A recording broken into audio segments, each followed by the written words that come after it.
Boa noite a todos. Estamos começando agora o 8º programa do nosso canal, Consulta Marcada. Hoje temos uma ideia de um programa muito interessante que mexe também, como no programa passado, com o imaginário de todos nós e do público em geral, que nós médicos vemos. A gente fala a palavra laser, a palavra tem um efeito mágico com as pessoas. Laser, uma maneira de ter uma emissão de luz concentrada, que tem um poder de uma série de efeitos materiais ou no corpo humano, portanto foi aplicada também para métodos, seja terapêuticos, ou seja até de tratamento cirúrgico. E o imaginário tão forte que quando surgiu a cirurgia assim chamada minimamente invasiva, por pequenas incisões e não incisões clássicas de cortes extensos no corpo humano, ou a cirurgia até do tórax minimamente invasiva, muitos achavam que era laser, e não era. Era uma câmera com luz. Outra palavra que tem esse mesmo efeito é a robótica, o robô. Quando você menciona robô, mexe com o imaginário de todos nós, a nossa imagem do que seria um robô, de tecnologia, o que ele possa fazer. Inteligência artificial está na ordem do dia, pode estar associada a essas novas tecnologias ou à própria robótica. E também os robôs surgiram com aplicações na cirurgia. Hoje, portanto, nós vamos falar dessas inovações em cirurgia em particular, e é um tema muito importante dos últimos anos, que é a cirurgia robótica.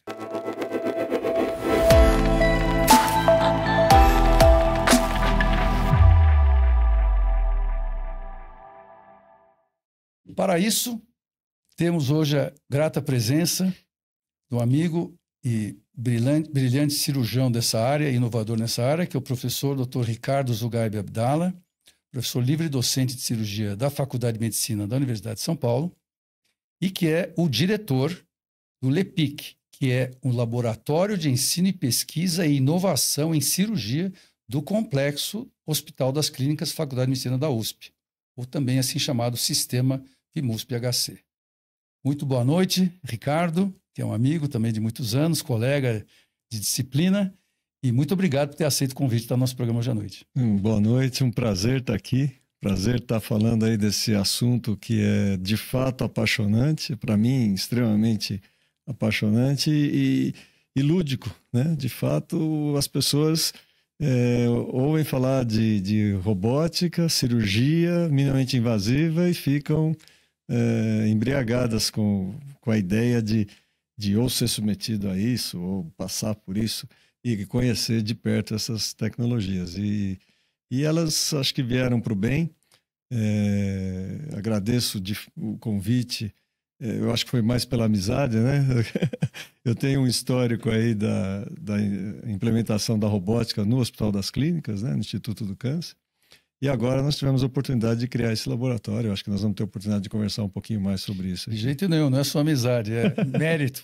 E todo esse currículo que você vai falar um pouco para a gente também. Então, conta um pouquinho também a tua chegada na medicina, levando a cirurgia e caminhando para a cirurgia minimamente invasiva e que o levou a poder ter a posição extremamente importante, não viria à toa, de ser diretor de um laboratório que justamente mexe com o termo inovação, né, tecnológica, pensando no futuro do maior complexo hospitalar e de vanguarda da América Latina.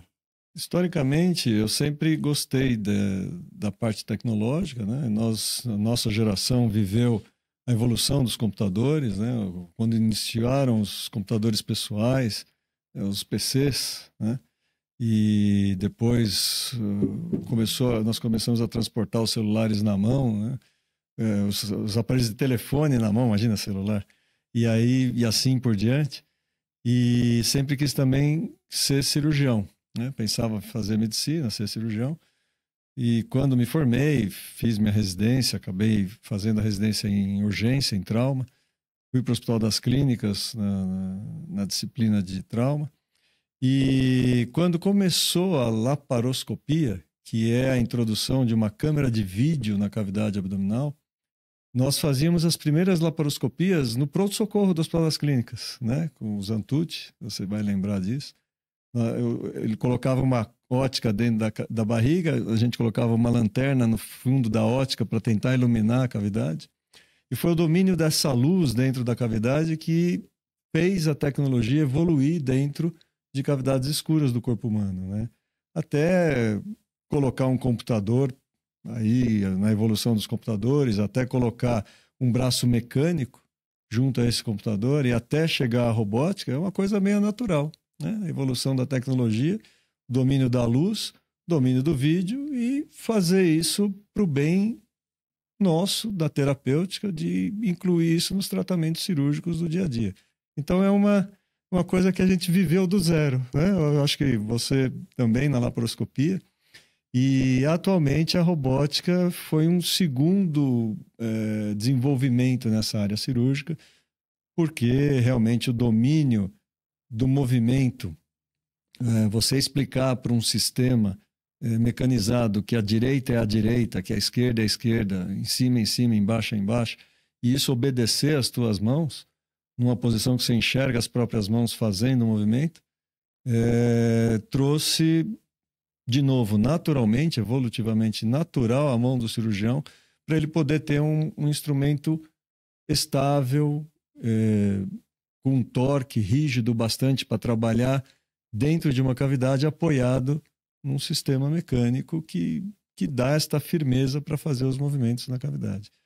E para isso tudo, nós evoluímos com isso, passo a passo, mas para isso tudo precisa de treinamento.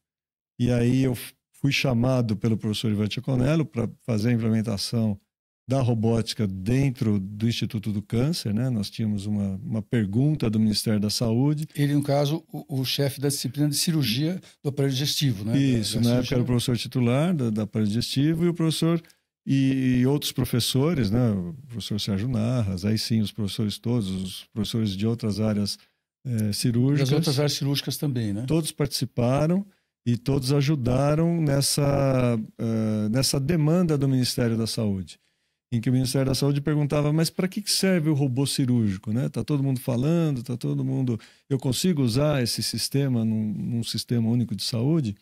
E aí o governo da época, o governo federal, deu um sistema robótico para o Instituto do Câncer e o governo do estado manteve esse sistema para um número conhecido de pacientes. Então nós operamos 540 pacientes a mais dentro do Instituto do Câncer e comparamos estes pacientes com cirurgia robótica e o padrão ouro de cada área cirúrgica que participou dessa implementação.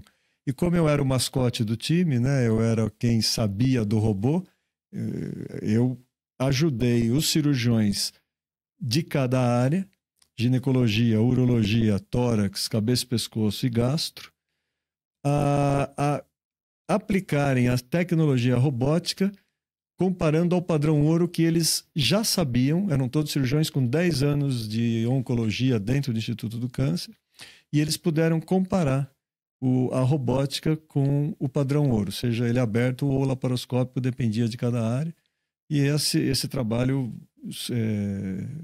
desta demanda do Ministério foi devolvido ao Ministério da Saúde.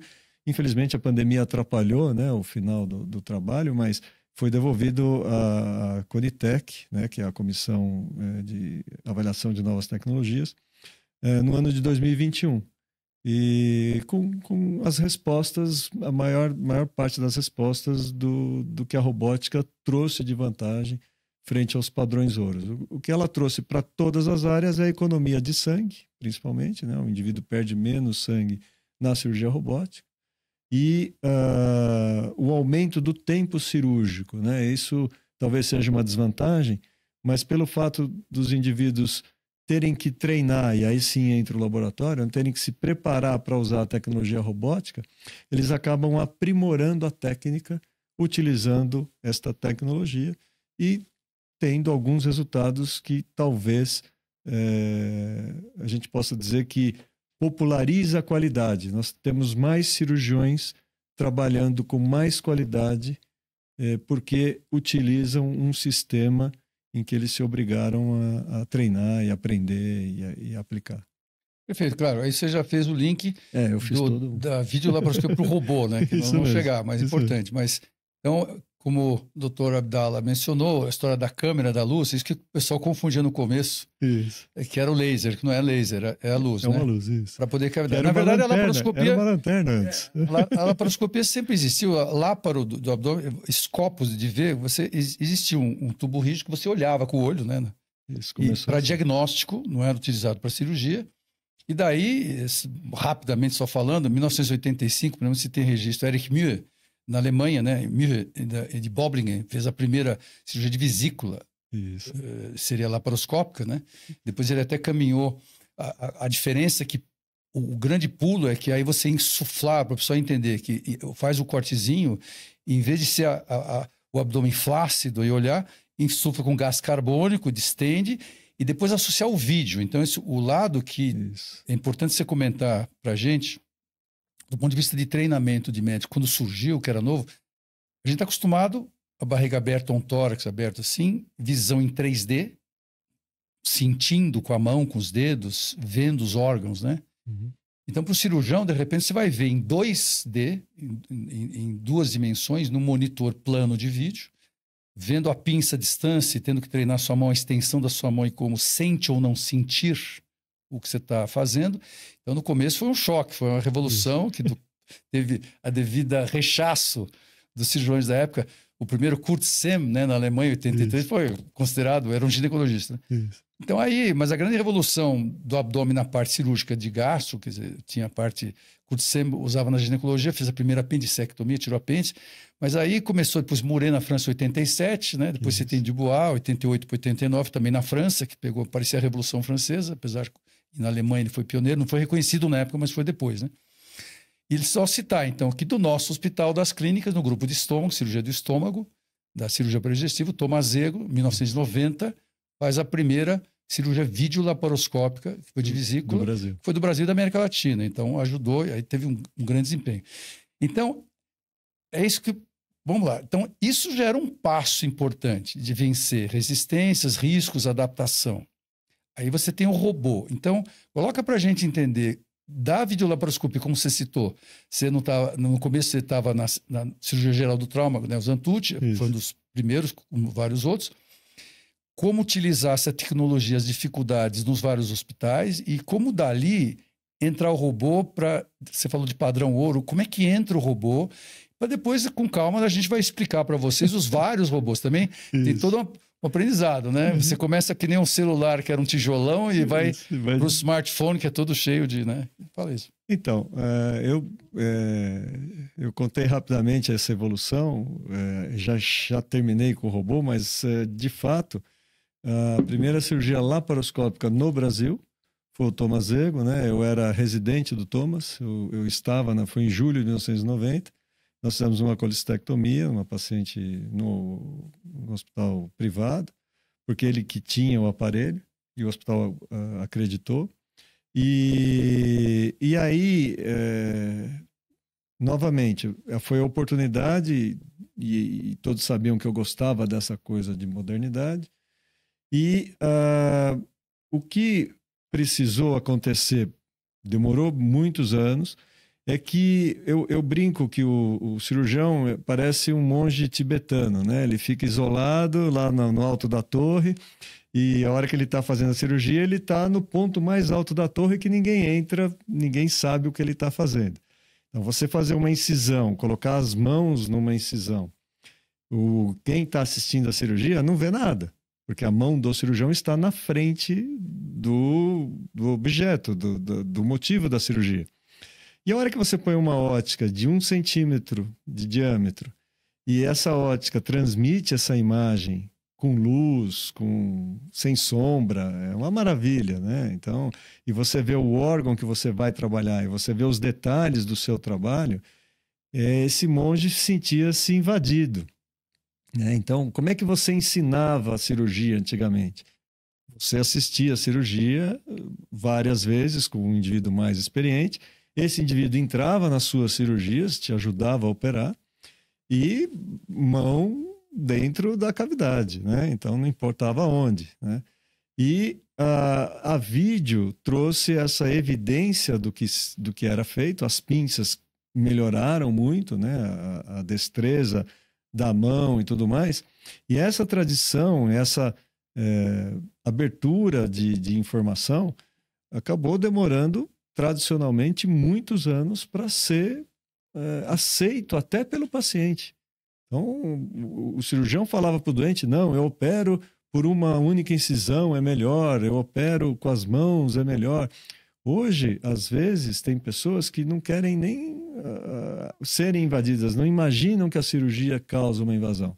Tudo bem de ela ser mínima e tudo mais, mas eu costumo dizer, o apêndice é o mesmo, né? A vesícula é a mesma, de não sei quantos mil anos. Aí. E a doença é a mesma. A doença é a mesma. E o que nós fazemos, apesar da introdução da tecnologia, ainda é a mesma anatomia, ainda é o mesmo corte em teoria, e costura. O mesmo ato cirúrgico, apenas ele é feito por um acesso diferente. Que economiza o tecido sadio, principalmente isso. E outra, que se descobriu que com essa insuflação de gás carbônico havia alterações imunológicas e metabólicas, e aí se foi um grande... Para justificar o sucesso, a recuperação pós-operatória é muito melhor, né? Você começou a ter, por exemplo, uma cirurgia de vesícula. Isso. Para ter um acesso à vesícula, ainda mais o paciente mais obeso, uma incisão muito grande, dor pós-operatória. Então, é uma cirurgia de maior risco também, de mais recuperação mais prolongada pós-operatória. Com a laparoscopia, tinha essa coisa do doente estar de pé no mesmo dia, ou poder se alimentar, e ter alta como virou depois de se ter uma estabilidade de cirurgia no dia seguinte, né? Isso foi um diferencial também, não foi? E algumas informações importantes também. A infecção caiu para menos de 2,5% em todas as incisões, chegava a 20%, 25% em algumas situações. E mesmo uma incisão de vídeo de 1 centímetro infectada tem um comportamento muito diferente do que as grandes incisões infectadas.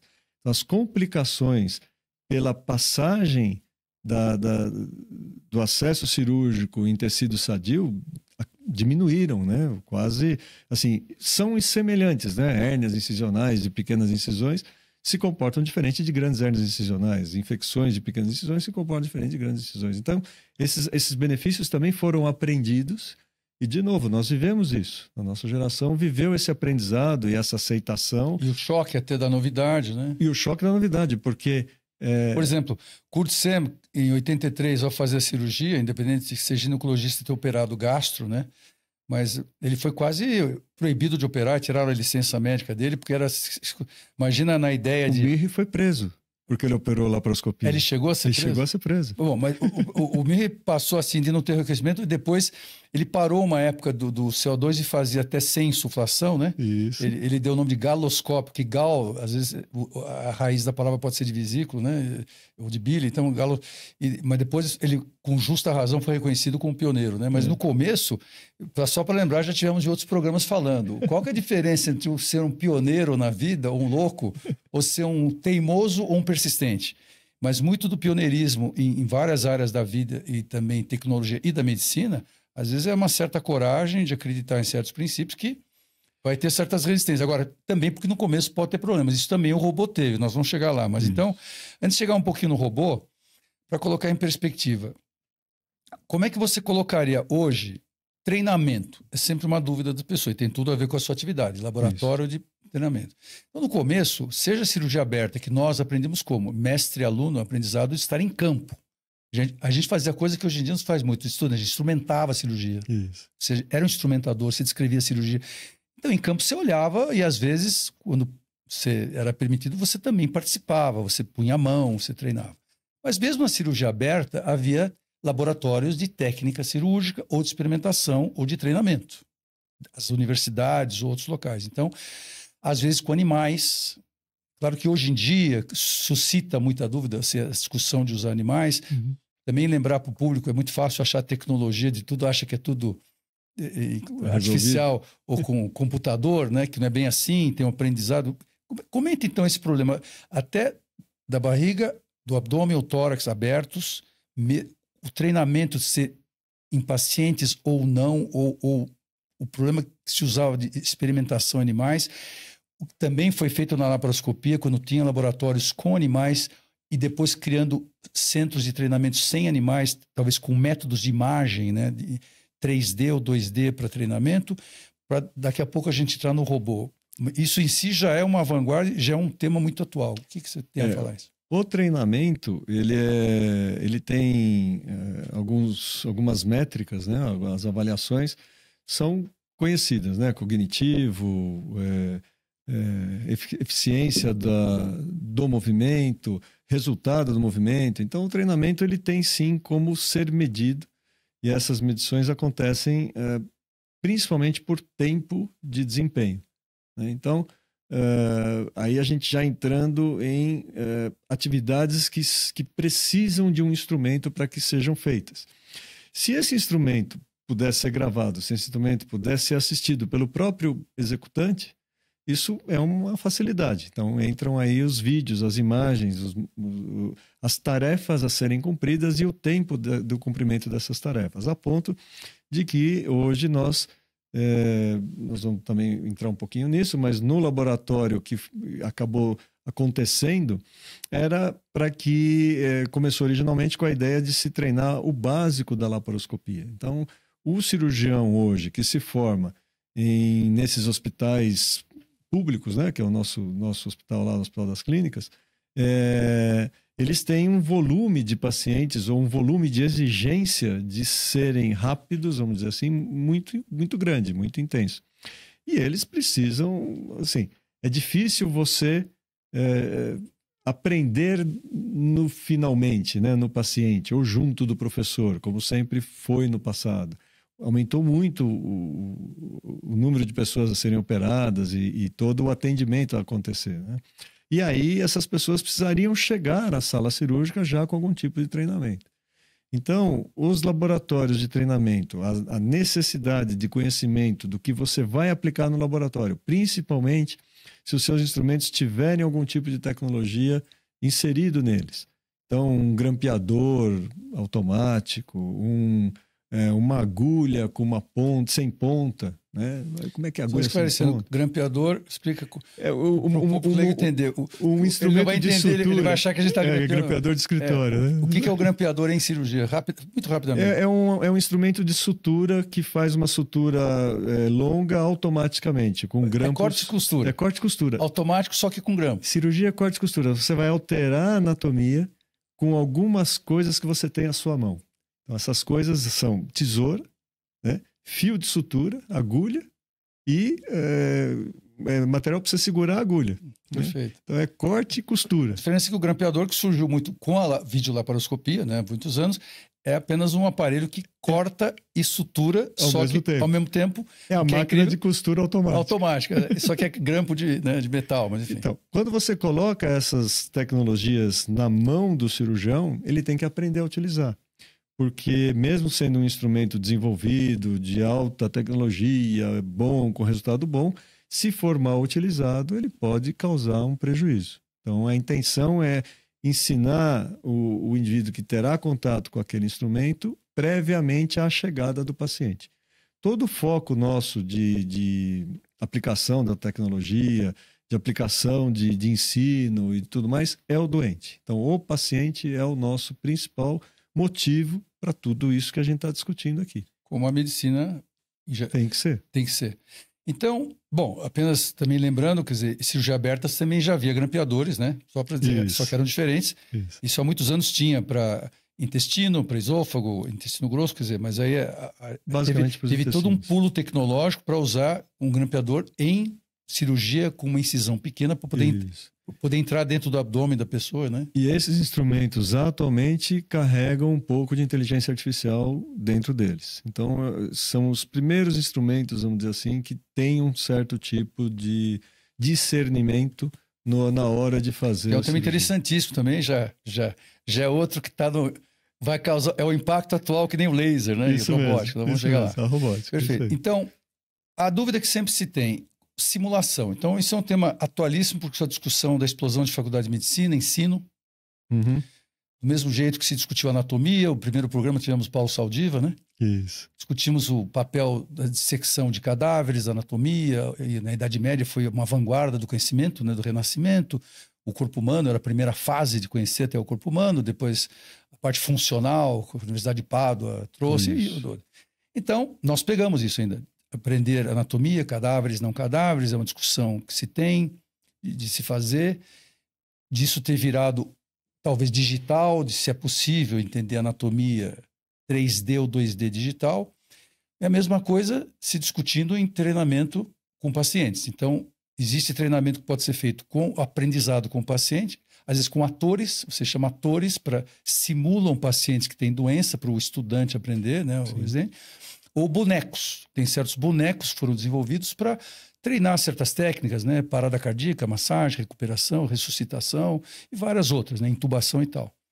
Então, sempre tem essa dúvida. O quanto que a cirurgia, para poder ser treinada, depois aplicar em anima nobile, que seria o ser humano, tem que ser o melhor possível, prescinda ou não de uso ou de bonecos, ou de animais ou não, e se ela pode ser feita só em nível de simuladores, no caso até por imagem. Se as imagens permitiriam, que aí você não está sentindo, esse treino, o mais próximo de poder treinar o movimento para depois, quantos passos seriam necessários para poder o público entender também, não ver com maus olhos quando a medicina, as universidades utilizaram por necessidade, pesquisas ou treinamento, às vezes até com animais ou situações do tipo, ou não. Como é que está isso hoje em dia, pensando no futuro? O que nós temos hoje, eu vou dar o exemplo nosso dentro do Hospital das Clínicas, né, na Faculdade de Medicina, em que o laboratório foi criado a partir de uma ideia de você treinar os cirurgiões. Nós passamos por uma pandemia que diminuiu a zero o número de cirurgias, né? O nosso centro cirúrgico virou uma UTI de Covid. Só falar para o público lembrar, o impacto da Covid foi tão desastroso que, além da morbidade da doença, o dano colateral das outras doenças que não foram tratadas. Isso. Por exemplo, cirurgias que não foram feitas, pacientes com câncer, com uma série de doenças cardiovasculares. Então, é só lembrar que bom que passamos esse momento. Então, o impacto que o hospital assistencial e escola sofreu, todos os hospitais sofreram, pacientes não podendo ser operados, como o professor Ricardo acabou de dizer, zero, né? Pararam as cirurgias. Pararam as cirurgias. E nós tínhamos toda uma leva de cirurgiões em formação que tinham uma rotina, que aprendiam as rotinas cirúrgicas, os passos cirúrgicos, os tempos cirúrgicos, junto com os professores, no momento das cirurgias. Isso acabou de um dia para o outro, né? Então, acabou em um momento e, vamos dizer assim, para o bem, a situação acabou trazendo estes indivíduos para uma aceitação eletrônica maior. Então, aceitou-se que um simulador poderia ajudar, aceitou-se que um treinamento sistemático fora desse ambiente cirúrgico pudesse manter as habilidades cirúrgicas dos indivíduos. E nós, já em criação desse laboratório de treinamento nosso lá no LEPIC, nós trouxemos do Chile um expertise de treinamento em laparoscopia aprovado pela literatura. Então, é interessante falar, não, se fizer uma simulação, um indivíduo que vai pilotar um avião, ele vai no simulador, ele aprende a pilotar um avião. Mas tudo isso foi validado. Em cirurgia não existia essa validação. E o Chile, né? O Chile fez essa validação. Ele foi... Um amigo nosso, né? O nosso amigo, o Julian, né? Cita o nome dele. O Julian Varas é um cirurgião chileno. Brilhante, né? Jovem, brilhante. Junto com o Haruf, né? O Nicolau Haruf. Muito amigo também de Franco Roviello, que é um professor de cirurgia oncológica da Itália, que estivemos juntos no congresso.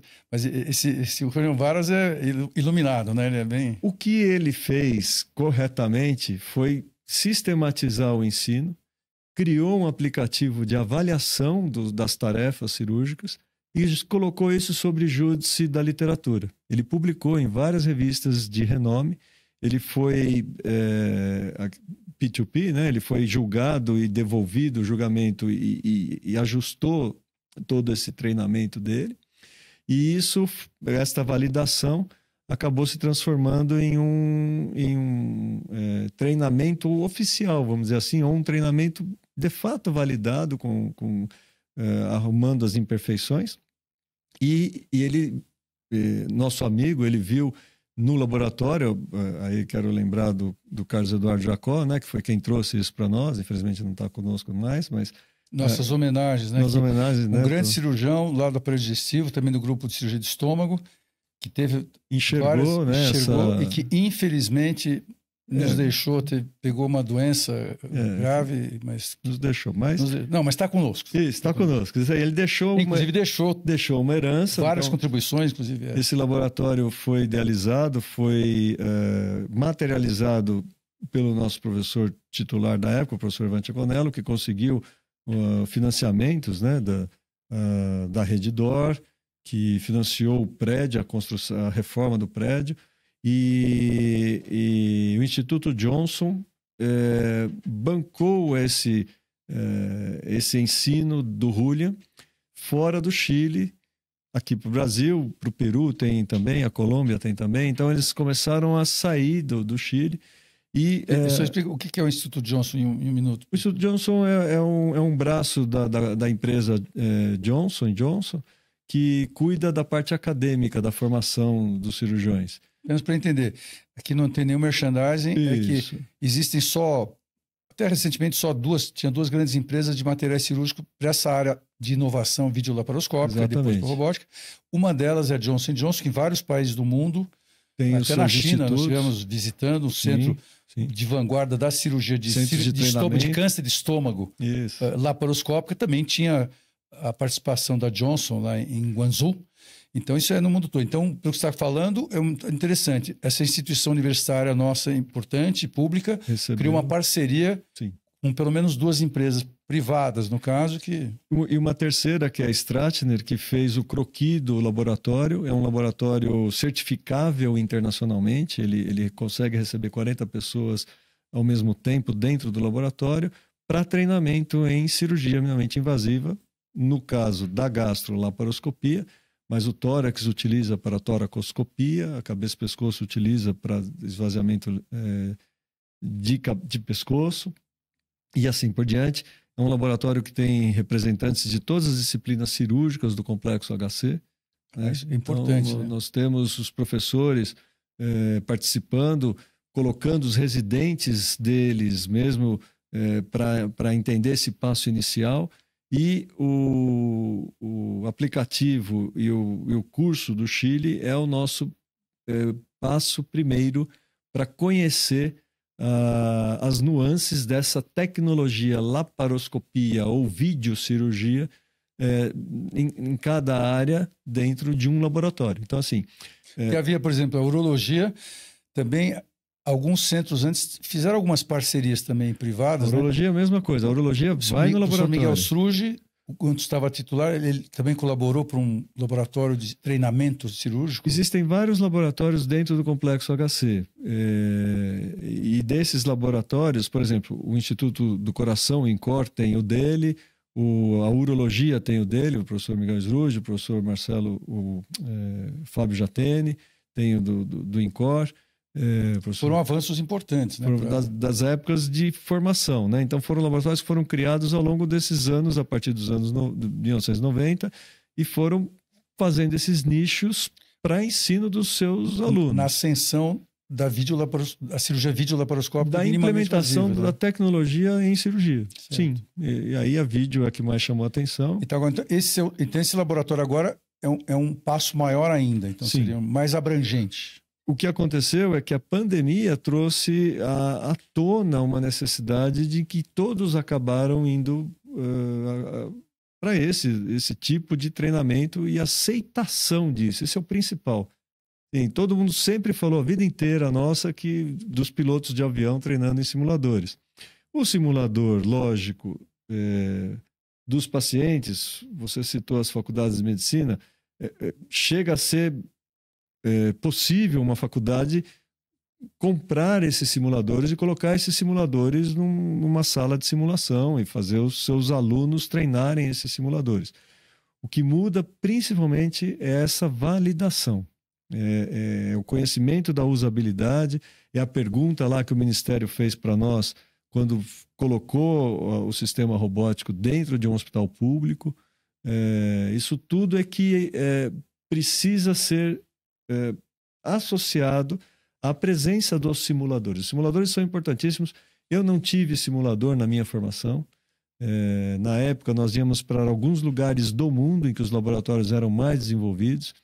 Então, mesmo a robótica, eu acabei indo para a Alemanha algumas vezes, apesar de não ter um robô oficial lá.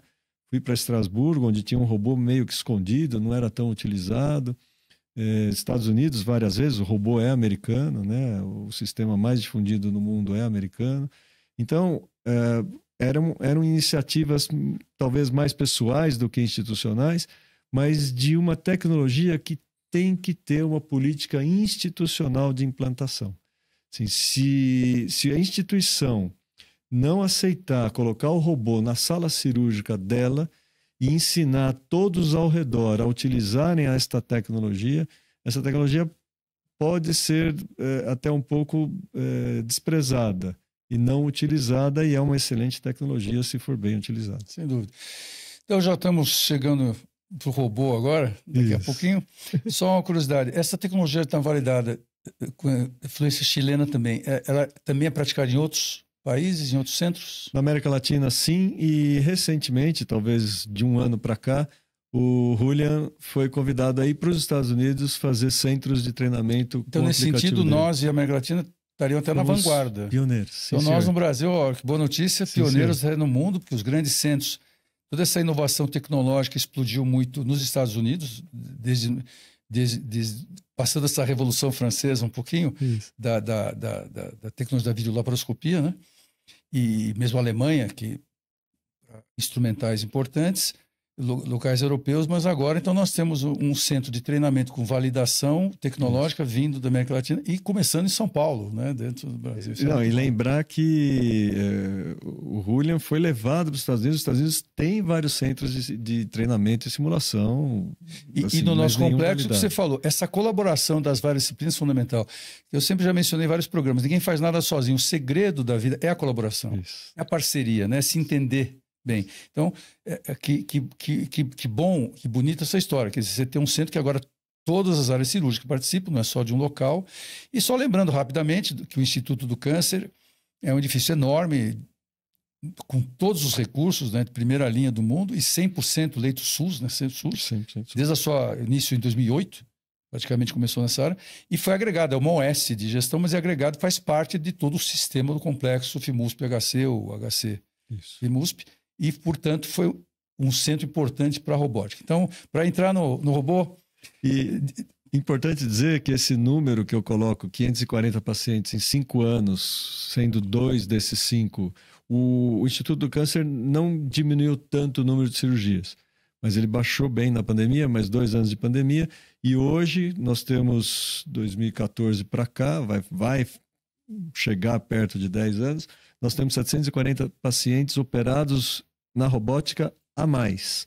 Então, assim, não foram preteridos não foi preterido nenhum paciente para ser feita uma cirurgia robótica. Então, foram 740 pacientes a mais dentro da rotina do Instituto do Câncer. Então, uma sala a mais, um grupo a mais, um paciente. E que é fundamental, porque é uma máquina cara que a serviço do público. Exato.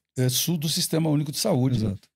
No benefício e em pesquisa, né? E aí nós já entrando na robótica, assim, uma das respostas em termos de financiamento da introdução dessa tecnologia, se você imaginar que você está economizando um item tão importante quanto o sangue nessa cirurgia, você está fazendo um retorno para a sua comunidade. Bom, então, para já cair nessa parte...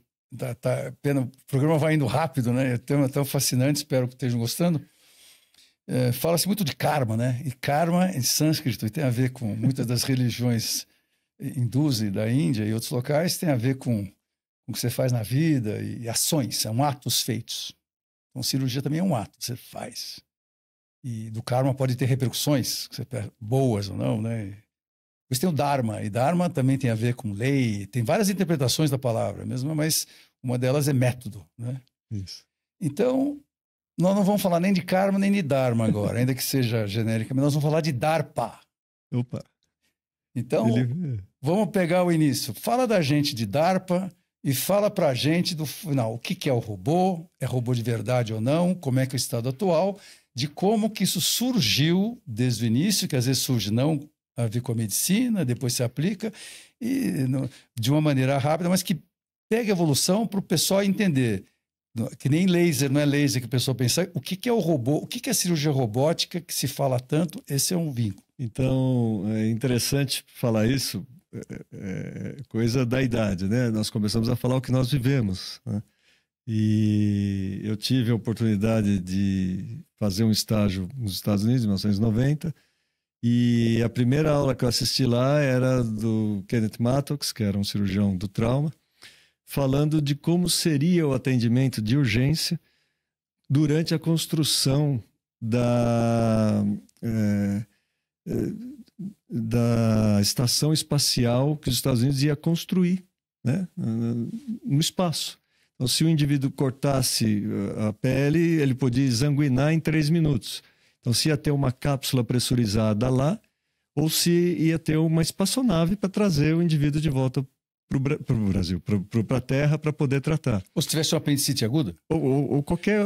Imagina se der o azar de ter um abdômen agudo no espaço. Você imagina um residente assistindo uma aula dessa em 1990, e na época existia o Jacques Cousteau e o DARPA, que é o Departamento Americano de Defesa, em que eles...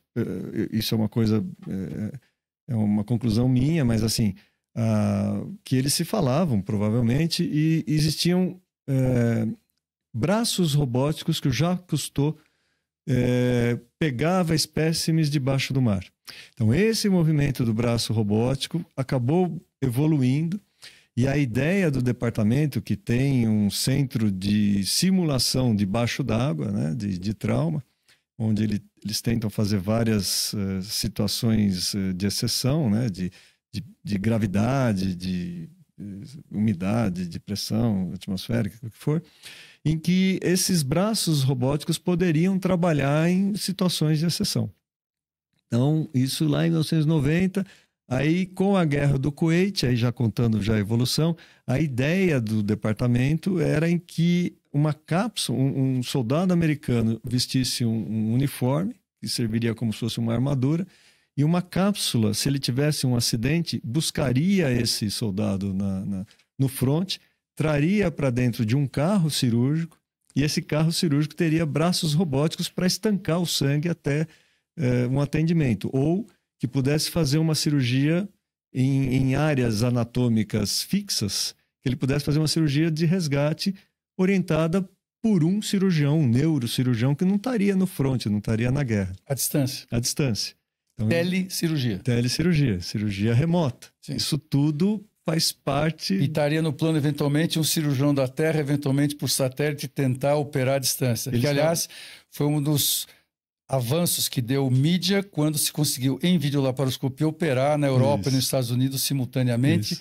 Se era possível ou não, pelo tempo, né, por velocidade da luz, né, eletrônica, conseguir um cirurgião fazer o movimento lá, operando o paciente aqui, né? E hoje, assim, esse retardo, esse atraso de transmissão da informação, né, seja ela visual ou falada, ele está sendo vencido também pela tecnologia. Então, a tecnologia ela vai aparando as arestas para chegar nessa ideia de se operar à distância, de se operar remotamente, ou de se poder ajudar um cirurgião que não está habituado àquelas 100 cirurgias que são feitas no Instituto do Câncer ou num complexo de referência. Participar junto da cirurgia. Participar junto. E existem situações, e isso o robô deixa bem claro em qualquer sistema robótico, não precisa ser só o cirúrgico, em que ele estaria presente em locais de exceção, ou de radiação, ou de grandes catástrofes, e que ele pudesse fazer o trabalho de assistência ao ser humano para que ele ficasse seguro até chegar a um centro de referência, ou até ele ser assistido no centro dele por alguém, mesmo à distância, e que ele pudesse ser assistido no centro dele. Isso acontece em sociedades mais fechadas, algumas comunidades aqui no Brasil, que você tira o indivíduo da comunidade, opera, na hora que você devolve o indivíduo para a comunidade, ele é visto como um problema, né? Ele não é aceito mais pela comunidade. Então, isso em algumas aldeias indígenas acontece, a gente já participou de algumas cirurgias em que você tem que operar esse indivíduo dentro da comunidade dele para ele continuar convivendo na sociedade dele. Então, se eu tivesse um sistema, ou se eu tivesse alguma coisa que fizesse isso na área dele, na região dele, sob supervisão ou sob ação direta, uma maneira de se pensar. É uma maneira de se pensar. A gente não sabe o que vai acontecer no futuro, mas é uma maneira de você aplicar a tecnologia a favor do ser humano na condição em que ele se encontra. Então, estamos infelizmente já estão... Desculpa, tá passando, não, imagina. Eu vou falando muito. Fascinante, tá ótimo. Infelizmente, estão com razão me buzinando um pouquinho, está passando o tempo. O robô, afinal, surgiu. Há quantos anos já se pratica no mundo e no Brasil? Porque já passou a ser aplicado para doenças, né? Isso. Seja câncer e outros. Então, fala um pouco, o robô, ele é robô mesmo ou não? O que é o conceito do robô? Como é que as habilidades e limitações dos modelos atuais, os principais têm? E aí, se pegar o link para o futuro, para o pessoal entender para onde daqui estaria indo, que novos robôs surgiriam ou não, inteligência artificial entraria ou não, até que ponto ele é um robô independente para o dia a dia, mesmo que não fosse telecirurgia à distância ou situações de exceção que você mencionou. Dá uma vislumbrada. Então, historicamente, o robô ele foi aprovado no ano 2000. Foi feita uma cirurgia de próstata, a primeira homologada, vamos chamar assim. Qual robô que era? É um sistema americano, né? A empresa chama Intuitive.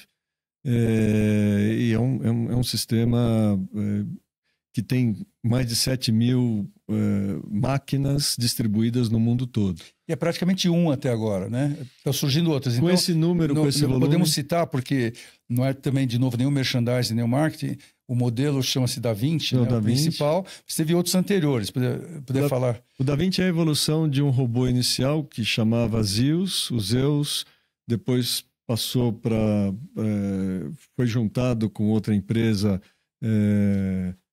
que já era aí o Da Vinci, que já era a empresa da Intuitive, e essas empresas, um tinha o domínio da imagem, uma imagem estável, e o outro tinha o domínio das pinças, que eram pinças manipuladas pelo cirurgião, em que o cirurgião anatomicamente olhava para as próprias mãos fazendo o movimento. E tem uma vantagem, que era 3D. Então, uma novidade do robô, pela primeira vez, o cirurgião podia ver a tela em 3D, né? O Zeus fazia isso, e essa mescla entre o Zeus e o Da Vinci foi que acabou evoluindo para esse sistema que hoje é... Tinha um ESOP também, foi rápido, ele segurava a câmera, né? O ISOP era o comando. Era o comando, você podia ter comando de voz, ele segurava a câmera. Lá na laparoscopia, ele podia substituir um assistente, né? Isso. Quase usamos pela primeira vez em 98 aqui. Isso. Mas teve um problema na alfândega. Foi usado. Não, ele quebrou na alfândega. A gente fez pela primeira vez no HC, fizemos um simpósio da mini laparoscopia com 2 convidados, e aí ia inaugurar o robô, mas ele teve um problema, o ESOP, né? Mas assim, desenvolveu-se e dá para citar, porque até hoje é o principal, acho que é praticamente o único usado no mundo, é esse. É o né? mais divulgado e evoluiu em vários modelos. Então, mas explica como é que funciona. O pessoal não entende muito o que é o robô na prática. O que o cirurgião faz, o que o robô faz nas cirurgias que têm sido feitas para próstata, como você falou, para estômago, para intestino, até em coronárias, né, cara? Sim. Então, para o pessoal entender, o que é o robô dos últimos anos praticado nos hospitais do mundo e do Brasil? O robô ainda é um sistema, então a gente falou um pouquinho lá, já que estou pegando amostras no fundo do mar, ele é um sistema de mãos mecânicas, junto com um sistema visual, em que ele separa o olho esquerdo do olho direito, por isso que você enxerga a 3 dimensões, né? Então, o cirurgião está longe manipulando. Ele está num console cirúrgico. Está num console e o robô está lá no paciente. E as pinças estão instaladas. É a primeira vez que o cirurgião está realmente longe do paciente. Isso, né? Isso. Porque na laparoscopia a gente está em campo, mas o robô está longe. Isso, ele fica. Na laparoscopia, você pega o instrumento na mão e fica 10 centímetros longe do paciente. No robô cirúrgico, você fica 2 metros longe do paciente. Sim, mas está próximo, mas já é um pouco tele, você está vendo você pela tá na tela, mesma sala, manipulando com as mãos, né? um joystick que obedece os seus movimentos. Então, na verdade, ele ainda é que nem uma caneta pantográfica. Ele ainda é mestre-escravo. Você mexe a sua mão, o braço mexe o que o cirurgião faz. Sim. O robô não tem autonomia de ele fazer movimentos. E os tempos cirúrgicos são iguais ao método ouro, o melhor método conhecido para tratar aquela patologia. Então, é possível ensinar o indivíduo a mexer no robô sem eu interferir nos tempos cirúrgicos que ele conhece. Perfeito. Então, isso é o que acontece hoje. Então, o robô ele é um sistema mecanizado com comando eletrônico que traz estabilidade ao movimento, estabilidade para a visão. Fica tudo parado. Fica tudo parado. Então, vamos fazer as diferenças. Então, as diferenças iniciais de tecnologia favoráveis. A laparoscopia é a estabilidade da mão do cirurgião e da pinça. Isso. E o robô está tudo parado, né? O fulcro da laparoscopia é o doente. O fulcro do robô é o sistema robótico. Então, o apoio da laparoscopia é na pele do paciente. O apoio da robótica é no braço robótico. Ele tem todas as suas nuances técnicas. Daí o treino, é bom explicar. A laparoscopia você ainda sente com a mão. Isso. Você está sentindo o órgão. Você se treinou a sentir a dureza, se é flexível o órgão, não mais com o dedo, com a pinça. Com a ponta da pinça. No caso do robô, até agora, a tecnologia vai mudando, você não sente com a mão, você mexe, então Isso. tem um treino, né?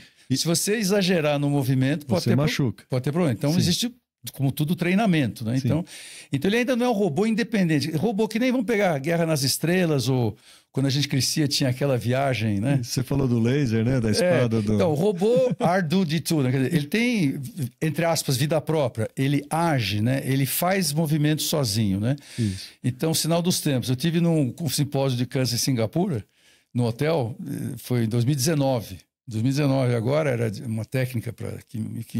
E aí, no hotel, tinha serviço de quarto. Então, eu pedia e teve um recado do telefone gravado que chegou na porta do quarto. Eu não entendi o que era. Era um robô. Então, o robô veio do restaurante, trouxe, andando por rodinha, redondinho, parecia lá do Guerra nas Estrelas, falando em gravação, se apresentou. Então, se apertava o botão, aí ele abria uma janelinha onde estava o sanduíche ou a bebida que você pegou. Então, utilizando o robô para economizar, talvez, não sei se é bom ou se é mal, em vez de alguém vir entregar o robô, e ele tinha autonomia de sentir a distância da porta onde ele parava, calculava a distância de volta, entrava no elevador, então ele veio do elevador, subiu do elevador, veio até a mim, entregou, eu peguei, muito obrigado, foi embora. Então, o tempo está chegando, infelizmente. Da situação atual, os robôs cirúrgicos atualmente ainda não são assim, eles são comandados pelos movimentos e decisões do cirurgião. Eles ainda não têm um programa deles de sentir e poder responder movimentos sozinhos. Como é que está essa fase? É importante saber que ele tem níveis redundantes de segurança. Então, ele não responde a certos movimentos bruscos ou que ele reconhece como não sendo naturais. Ele próprio já percebe. Ele para de funcionar. Ele tem, sim, algum tipo de limitação. Tá. Ele tem força para fazer coisas prejudiciais, mas ele obedece aos nossos comandos, desde que esses comandos estejam dentro de uma aceitação de segurança dele, robô. Ele é programado para isso, né? E a inteligência artificial e algumas coisas mais tecnologicamente mais novas são introduzidas dentro de outros aparelhos que se ligam ao robô. Então, o aparelho que calcula o quanto de tecido tem no meio das pás do robô, alguns cálculos de impedância em que fazem parar um sangramento, por exemplo. Então, para ele próprio calcular. Ele calcula o tecido que ele tem que fazer parar de sangrar, né? Um modo grosseiro. Que é fantástico, o avanço da tecnologia. É um avanço da tecnologia e a aplicação da tecnologia para o nosso benefício. Então, isso está começando agora. E o robô, existe uma situação em que ele pode falar que você está no caminho errado. Então, isso está também acontecendo. Esse sistema da Da-Vinci tem sistemas de informação associado que podem orientar um cirurgião a trabalhar. Perfeito. E comprovando que não há nenhum interesse específico com nenhuma empresa, é que é o único mais praticado. Mais utilizado. Então, conta dos novos. Tem surgido, estavam sempre falando em desenvolvimento de outras empresas, que outras opções estão surgindo de robôs. Agora, no Congresso Mundial Câncer de Estômago no Japão, a gente viu, teve uma sessão de um robô japonês. Eles estão produzindo. Conta um pouco. Esses estão surgindo, o que eles têm semelhante, o que eles estão trazendo de novo para opções cirúrgicas de cirurgia robótica? Eles começam a fazer uma integração com a sala cirúrgica. O Rinotori é da Kawasaki, né? A Rinotori é o nome... É o nome do robô japonês. Ele ainda é rudimentar comparando ao desenvolvimento do robô antigo. Ele ainda tem muito o que crescer. Ele não é comercializado no mundo. Está surgindo agora, né? Está surgindo agora. E assim são os novos robôs. Tem 35 sistemas diferentes pelo mundo. Opa, 35? 35. Alguns na China... alguns na Coreia. Algum outro semelhante, doutor, de alguma outra empresa grande que estava envolvendo? Tem uma empresa inglesa, né, a CMR, que faz um robô chamado Versius. Existem robôs dedicados, que a gente acha que vai ser o futuro. Então, um robô que só faz joelho, um robô que só faz base de crânio, um robô que só faz otorrino. Isso está em andamento. Isso é a tendência dos novos sistemas robóticos. Alguma grande empresa dessas tipo Google associadas? A Johnson tentou fazer com o Google o desenvolvimento de um robô cirúrgico. Não sei como anda, mas até onde parece foi parado o projeto. A Medtronic tem o robô Hugo, né, que tem no Brasil. O Hugo é um robô semelhante, é um robô que ainda você não olha para as mãos para trabalhar. Isso ainda você tem que olhar para a tela. É como se fosse uma cirurgia de videolaparoscopia mecanizada, né? Robotizada. Então ela tem ainda alguns limites, deve desenvolver logo.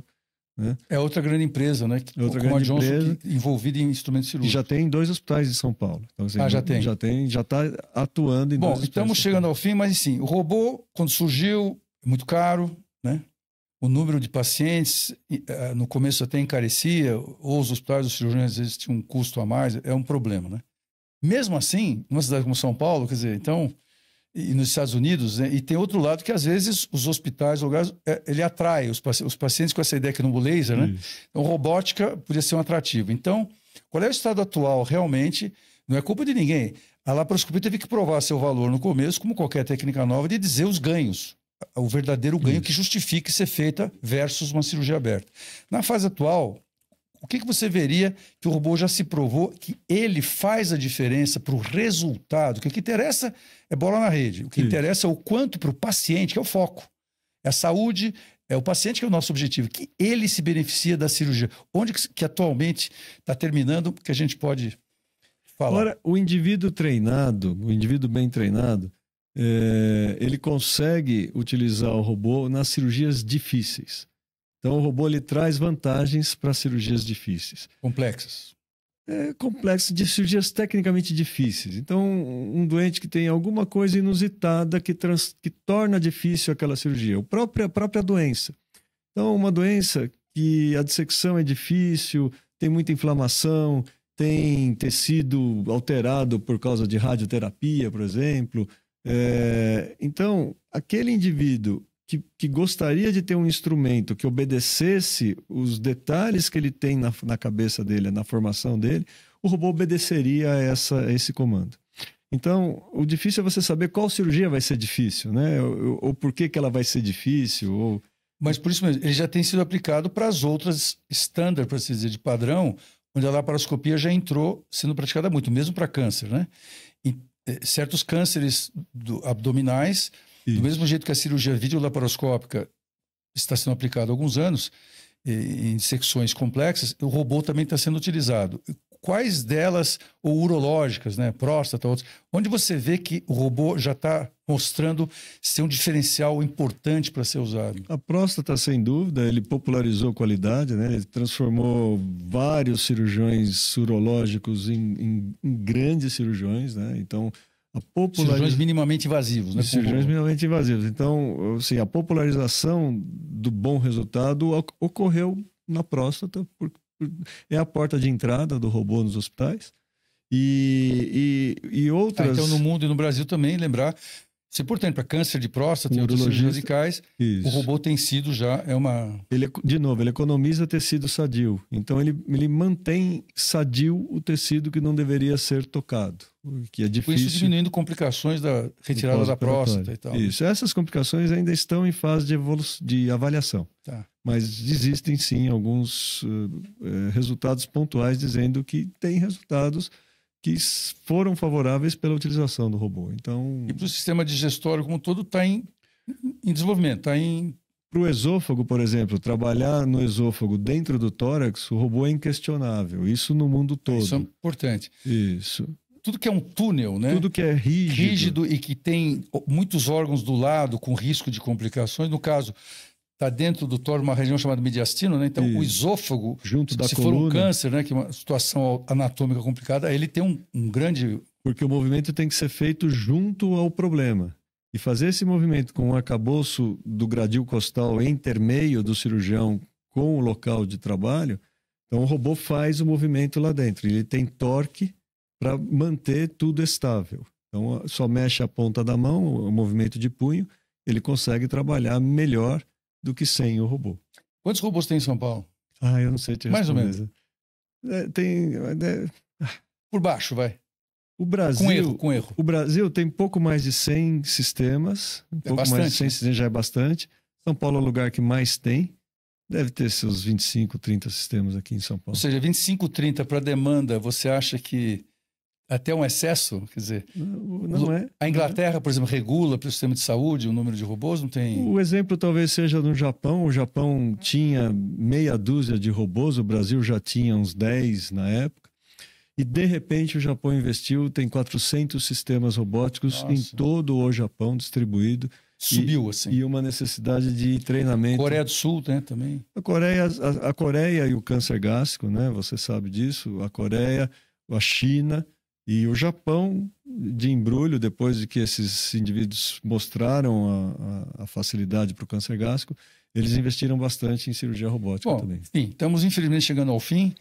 Mas já fica o convite para continuar. Então, acho que não estaria errado a conclusão. O robô cirúrgico já é uma realidade. É uma realidade. Uma realidade. Veio para ficar. Sim. Então, isso é uma realidade.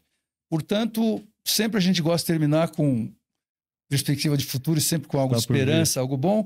Qual seria a mensagem final que você poderia deixar para o nosso ouvinte, assim, da robótica e da inteligência artificial daqui para frente, o que pode estar para vir de melhor ainda do que a gente já tem hoje em dia, com benefícios? Eu gostaria de falar assim para todos, talvez desde o paciente até o cirurgião que vai se aventurar, ou que já faz a robótica, aventurar, modo de dizer, que já faz a robótica de uma maneira bem segura, bem sólida, de que nós não fiquemos nem assustados, nem distraídos e nem entusiasmados por causa da robótica, que a gente continue fazendo aquele tratamento que nós aprendemos a fazer e que nós temos que cada vez mais desenvolver e utilizar, sim, essas ferramentas de uma maneira o mais seguro possível e o mais conhecedor possível dessas ferramentas para que elas tragam benefício para todos nós, para todos, para o paciente, instituição. Vão trazer.